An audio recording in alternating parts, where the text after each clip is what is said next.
তাড়াতাড়ি বড়ইগুলো রং করে লাল চন্দন বানাই ফেলি।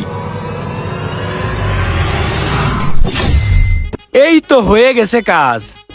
ওই ভাই, কে কোথায় আছেন? লাল চন্দন ফল নিয়ে যান, এই দোকানে লাল চন্দনের ফল বিক্রি করা হয়। লাল চন্দন ফল? এ বন্ধু, ওই দোকানে নাকি লাল চন্দন ফল বিক্রি করে। কি লাল চন্দন ফল বিক্রি করে? চল তো গিয়ে দেখে আসি। চল। ভাই, আপনি কি লাল চন্দন ফল বিক্রি করতেছেন? আরে হ ভাই, আমার কাছে লাল চন্দন গাছের একদম অরিজিনাল ফল আছে। কি কন ভাই, লাল চন্দন ফল আপনি পাইছেন কই? আরে ভাই, পুষ্পারে চিনেন না? পুষ্পা ভাও, ওই পুষ্পা ভাওয়ের কাছ থেকে আমি স্পেশাল ভাবে অর্ডার দিয়ে আনছি। কি কন ভাই, সত্যি নাকি? কই দেখি। এই ভাই, হাত দিচ্ছেন কেন? এই ফলে হাত দেওয়া যাবে না। আগে বলেন আপনি নেবেন নাকি? আরে হ্যাঁ ভাই, আমরা তো এগুলো নেবো, কিন্তু এগুলো অরিজিনাল নাকি? আরে ভাই, পুষ্পার উপরে আপনার বিশ্বাস নেই? ঝুঁকেগা নেই সালা। আমি ওই পুষ্পা ভাওয়ের ফ্যান, তাইলে ভাবেন আমি কি কোনোদিন নকল মাল দিতে পারি? ভাই, আপনার হাতে ওই লাল লাল ওইগুলো কি রং নাকি? ভাই, আসলে আমি আজকে বাসায় রঙের কাজ করছি তো, সেই রং হাতে লাগিয়ে রয়েছে, উঠাইতে পারি নাই। ভাই এগুলোর দাম কত? ভাই, আপনারা দেখে নিজেদের লোক মনে হচ্ছে, এইগুলার দাম আপনার কাছে এক পিস 2 লাখ টাকা করে রাখতে পারবো। ভাই নিজেদের লোকের কাছে 2 লাখ টাকা, তাহলে বাইরের লোকের কাছে কত? ভাই, শুধু আপনার জন্য 2 লাখ আর এই ভাইয়ের জন্য 3 লাখ, বুঝছেন? এই ফল যদি আপনারা নেন, তাইলে তো আপনারা রাতারাতি কোটিপতি হয়ে যাবেন। একটা গাছ যদি আপনারা বানাইতে পারেন না, ওই গাছ থেকে আপনারা কোটি কোটি টাকা ইনকাম করতে পারবেন। কারণ চন্দন গাছের কাঠের যে দাম আপনারা তো সবাই জানেন না। এ বন্ধু, এই ফল তো আমরা কিনলে কোটিপতি হয়ে যাব। তুই কেনার দরকার নাই, আমি কিনি, আমার জন্য 2 লাখ টাকা। আরে বেটা বাদ দে, তোর কেনা লাগবে না, আমি কিনে বাড়িতে গিয়ে লাগাবো। বন্ধু তুই থাম, তুই আমার বন্ধু হয়ে আমার সাথে প্রতারণা করিস না। আমি দেখি কি করা যায়। ভাই ফলগুলোর দাম একটু কম রাখা যায় না? ভাই, আপনার কি মনে হচ্ছে আমি আপনার সাথে ফাজলামি করতেছি? কোটি টাকার মাল আমি আপনাদের কাছে লাখ টাকায় বিক্রি করে দিচ্ছি, এর থেকে কমে আপনারা কি চান? ভাই থাক, আপনি সেটিয়েন না। তারপরও ভাই, আমরা গরিব মানুষ, অসহায়, আমাদের দিকে একটু দেখেন না, একটু কম রাখেন না। যাক, আপনার মুখের দিকে তাকিয়ে আমি 1 টাকা কমালাম, 1,99,999 টাকা দিয়েন। ভাই মাত্র 1 টাকা কমাইয়া এমন ভাব নিতেছেন?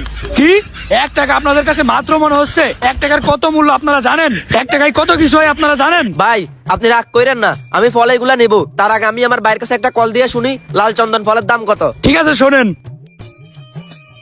হ্যালো ভাই, বাজারে কাম তো একটা কইরা গেছে। কি কাম করছে রে? আরে ভাই, বাজারে একটা ফলের দোকানে লাল চন্দন ফল পাইছি। কি কস, লাল চন্দন ফল? তাহলে তো অনেক ভালো। আচ্ছা শোন, কাউকে এ কথা বলার দরকার নাই, গোপনে তুই ফলগুলা কিনে নিয়ে আয়, যত টাকা লাগে লাগুক, কোনো সমস্যা নাই। ঠিক আছে ভাই, ঠিক আছে। ভাই, আপনার বড় ভাই কি কয়? আরে না না ভাই, কিছু না। আসলে আমি বাইক কেনার জন্য 8 লক্ষ টাকা উঠেছিলাম তো, ওই টাকা দিয়ে 60টা ফল কিনে নিয়ে যাব। ও আচ্ছা, 8 লক্ষ টাকা? কই ভাই, টাকা কই? টাকা দিন, টাকা দিন। এই যে ভাই টাকা, এইখানে এক একটা বান্ডিলে 2 লক্ষ করে টাকা আছে, 60টা বান্ডিলে 8 লক্ষ টাকা। কই দেখি টাকা, এদিকে দেন। ওরে বাবা রে, 8 লক্ষ টাকা একবারে দান মাইরা দিছি রে। আচ্ছা ভাই দাঁড়ান, আপনাদেরকে 4 পিস ফল দিচ্ছি।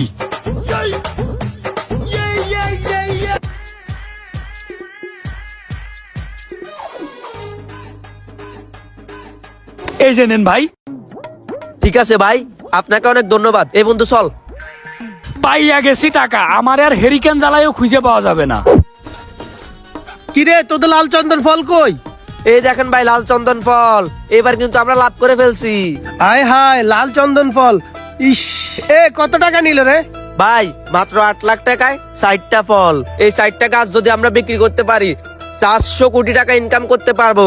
আয় হায়, তাহলে তো আমরা অনেক লাভ করে ফেলছি। দাঁড়া, ফলগুলো একটু খুলে দেখি।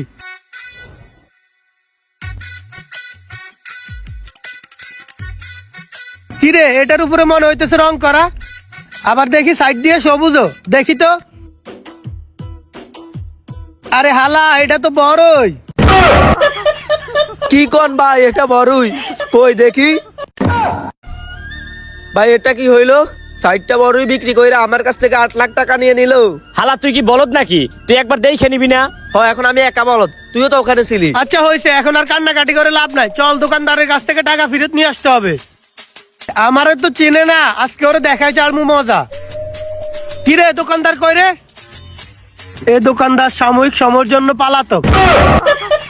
ভাই এই দোকানদার গেল কই? ভাই এখানে কি হয়েছে? ভাই এই দোকানদার কই গেছে, ওরে দেখছেন? ভাই এই দোকানদার আমার থেকে 2 দিনের লেগে বানানি ছিল, 2 দিন এখানে ব্যবসা করে এ পোস্টার লাগাই চলে গেছে। তার মানে ভাই এই দোকানদার কই? সে তো মাল রেখে চলে গেছে। হায় হায় রে আমার বাইক।